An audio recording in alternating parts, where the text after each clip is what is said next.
again, and like she said, was a rehabilitation expert, been helping people out of chronic pain, people who failed traditional modalities like physical therapy, chiropractic, and giving them help and pretty much provide plans for them to actually get better. And so today we're going to be talking about a topic that's really near and dear to my heart, and that is the vagus nerve. And not just the vagus nerve, also how do you stimulate it and keep it stimulated without fancy equipment or expensive technology. I discovered the vagus nerve probably like 3 or 4 years ago, and I was surprised that nobody was really talking about it because the links to chronic disease and how important the vagus nerve is really massive. And now I'm happy to see it gain more coverage, but also not being talked about a lot is how do we keep it stimulated? It's one thing to do these different exercises and these different techniques, but how do we keep it there? Because that's the key to health, is being able to stay calm, stay out of chronic stress, and be calm and be able to live a full and healthy life. And then the last part is how to do so without fancy equipment or expensive technology. Because as we know, biohacking has become a revelation. It's really blown up in the last few years, and it's given us access to a lot of incredible tools and technology to improve our health. But with that amazing technology comes capitalist companies trying to convince you to buy things that you don't need. And I remember I was at a friend's place, and he was a biohacker, and he was super into it. And I remember just like seeing all the different technology and things that's placed, like infrared saunas, he had rebounders, he had an ice bath. And he'd show me a few things that I thought were interesting. One was like a humidifier they spent like $15,000 on. That pretty much was just, you breathe it in and then it relaxes you. Then another was like this electrode device that you hook up to your earlobes and it sends you electrical impulses to your earlobes, which stimulates the vagus nerve. And I just remember thinking, like, you can do all this for free. As someone like who has done this in sessions with clients where I didn't have a lot of expensive technology, a lot of times I was just at their house. I had to do it in ways that did not require that, just utilize the power of the body. And so that's what I'm here to talk about, which is that there's so much we can do just from connecting with our own body. We don't need that expensive technology. It's great, it can be helpful, but you don't need it. And so that's what we're gonna do today. So a little bit about me. I've been studying the body since I was 11 years old. I started lifting weights. I was a little scared of bullies. I used to have social anxiety. It was so severe at 18 that I could not hold conversations with people. Then, as I said before, broke my neck in a surfing accident and rehabbed it myself. And I'm not gonna have time to go into the full details of my story today, but I just want you to know, like, as much as I am a practitioner, I'm all about the science, I'm a real person. I've been through some really, really difficult adversity, and there were times where I did not know if I was going to make it, and if I was even going to live a healthy life again.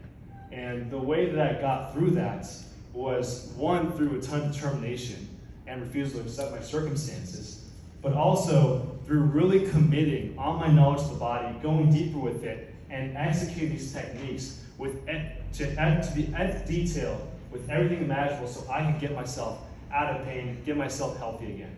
So the stuff that I teach is not just stuff that I learned in a textbook. It's not just stuff that I read in academic study. It's stuff that I applied in the real world, on myself first and now with clients. So I hope you're able to stay for the whole speech because for the right person, this material is going to be life-changing, and that's what I do. I change lives. So brief overview of the vagus nerve. Just so I'm caught up, is there anyone here who does not know what the vagus nerve is? Awesome, we're all good. Okay, well, brief overview. The vagus nerve is the longest nerve in the body, and it connects the brain to every major organ in the body, and it stimulates the parasympathetic response. And the reason I say that it connects the brain to the organs and not the organs to the brain is because 80% of the neurons go from the organs to the brain, only 20% go from the brain to the organs. And what that tells us is that the brain is receiving more signals from the organs than they are the organs from the brain. And so this tells us a lot about gut instincts, about reflexes, and just about the central nervous system in general. And I've really seen these implications in chronic disease because almost every person I've seen with chronic disease has been in chronic stress. And so the nervous system, just to explain it in a real simple way, there's two sides of your nervous system. You have the fight or flight, the sympathetic, you have the rest and digest. And when your body's in parasympathetic and rest and digest, your vagus nerve is activated and sending signals to your body and to your organs to digest food, absorb nutrients, and repair cells. All the recovery functions that our bodies do happen in a parasympathetic state. And when we go into sympathetic, into fight or flight, our body shuts down that response, sends all the blood and energy to the big muscles so we can fight off that danger or run away. Because if our life's in danger, it doesn't matter if we digest that food properly. It doesn't matter if we recover properly. What matters is surviving. And in acute context, if there's a bear chasing you and you get out to safety and then you're good, then your body will then regulate itself. But when we add in life and the chronic stressors that life has, a lot of times things don't resolve as quickly. We think about financial issues, think about relationship struggles, you think about stresses at work. A lot of times the problems that we have can prolong for weeks, months, years. And the impact that has when your body is not digesting food properly, not absorbing nutrients properly, not repairing itself properly, over time can cause breakdown. And a lot of times that is the difference between someone staying healthy and someone being in chronic pain or having chronic illnesses. So this is just a list of different ways we can stimulate the vagus nerve. We're going to do some demonstrations later, but not with these ones. This is just a comprehensive list. So deep breathing. So any sort of deep breathing will allow you to get into parasympathetic. Singing, humming, cold exposure is a really good one. Gargling water, because the vagus nerve is also right in the throat. Exercise, and you start working out, obviously really good for the body and for the vagus nerve.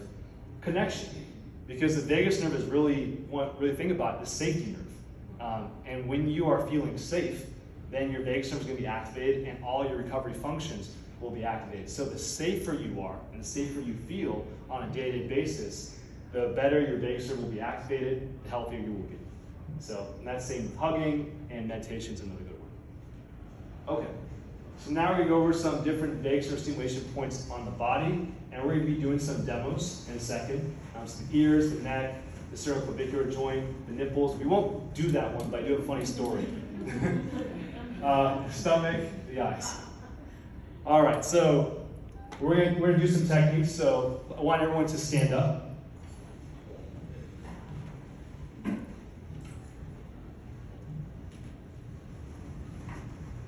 All right, so what we're going to do is you're going to take both your hands and you're going to put them right on your ears and cupping your ears between your fingers. And then from there, we're going to rub down the side of our neck. And you're just going to go back and forth, all the way down right to the collarbone and all the way back up. And as you're rubbing this, you want to be going along what's called the sternocleidomastoid muscle, which is right along the side of the neck.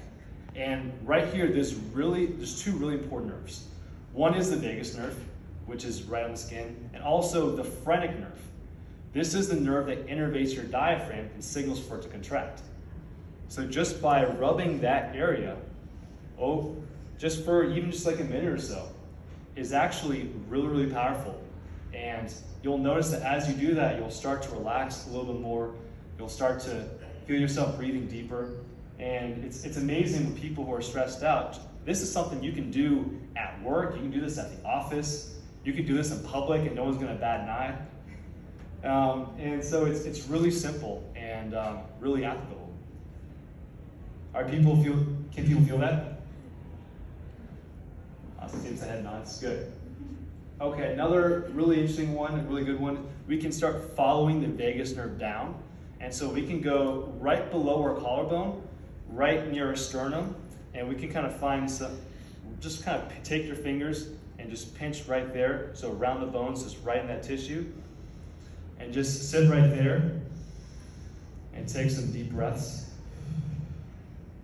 and you'll feel that as well. And really good area to work on right there. And so just let yourself, go into, breathe into it, just let yourself relax. And this area in general gets really tight. The lungs are known as the hold the emotion of grief. And a lot of times when we feel unsafe, our body will unconsciously go into a fetal position type posture. And And we won't always go into like this, but little things may happen just physically and physiologically, and that will cause us to go into more productive states. And then from there, we can start going down the rib cage and just put your fingers between the muscles and just start working those. Taking some more deep breaths. Nice and slow, just breathing nice and deep.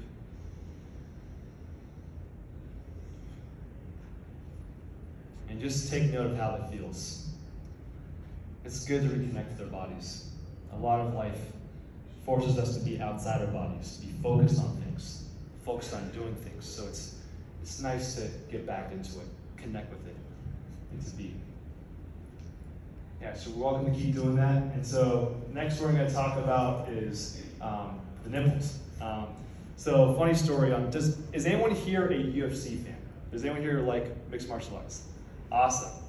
So there's a camp in New Mexico. His name is Greg Jackson.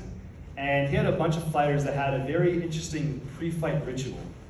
And so they would be in the octagon, and the fighter would just be doing their pacing. The announcers calling their name, and they're just kind of going through, just calming themselves, just pacing. And then you see them do something interesting. They would start rubbing their nipples, and then they would just start bouncing around.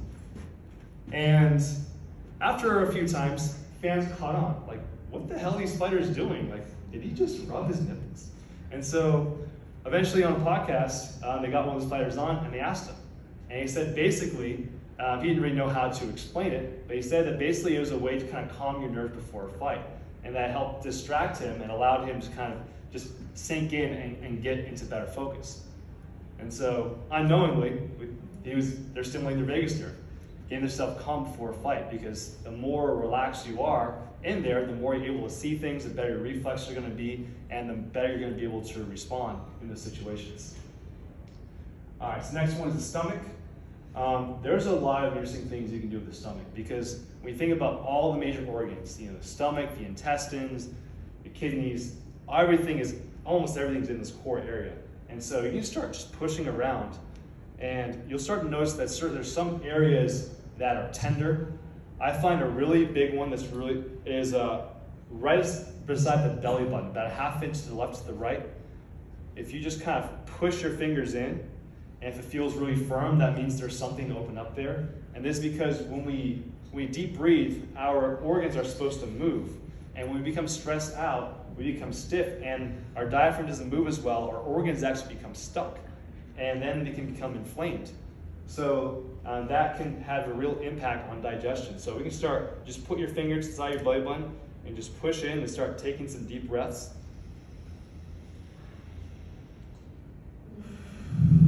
You'll notice the impact. That instantly you'll start feeling more calm. I already saw someone yawning now.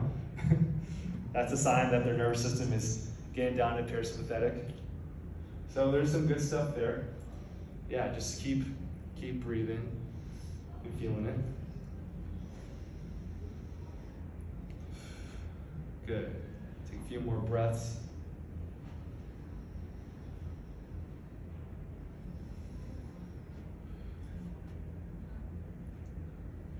All right, good. How are we feeling? Good? Feeling it? Good. All right, so we'll go to the last one. And this is the most interesting one to me, and the most powerful. Because our eyes are actually part of our brain, and the movement of our eyes influence a lot of what our brain does and what our nervous system does. So what we're gonna do is we are going to stimulate our peripheral vision. And so what we're gonna do is we're gonna do a sideways figure eight with our eyes. So you're going to stand real tall, you're gonna tuck your chin in, get your neck real tight so it's not moving, and we're gonna go into a figure eight. We're gonna do 10 of these, going as wide as you can with your peripherals. And we're going to do that 5 times one way, then 5 times the other way. And it's gonna feel odd, because most of us have not trained our peripherals. We're so used to looking forward, looking into our glasses, looking forward when we're driving. And there's a neurological effect that happens with the eyes. And so when we are focused and in tunnel vision, our eyeballs are actually more converged. They're closer together. And this is a more focused state. It's also a fight or flight state. It gets the adrenaline pumping. And when we are in parasympathetic and less focused, our eyeballs will actually diverge. They'll actually go further apart. And so just by doing that, you'll actually stimulate the vagus nerve and bring your nervous system into parasympathetic. So take a second, notice those effects. It's kind of weird while I'm doing it. It's kind of a hard exercise, but once you kind of stop, you'll notice like your state will be different, and you'll find your physiology change. All right, so just to refocus you, because sometimes I find it makes people spacey, we'll do a refocusing drill. So you can do is you take your fingers, and you're going to bring it close to your nose, and you're going to stare at it all the way and try to see as much detail as you can as you go back and forth.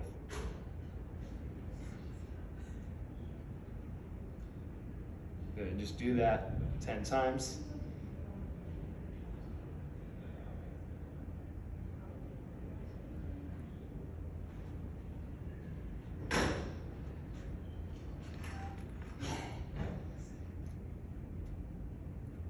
All right, and good.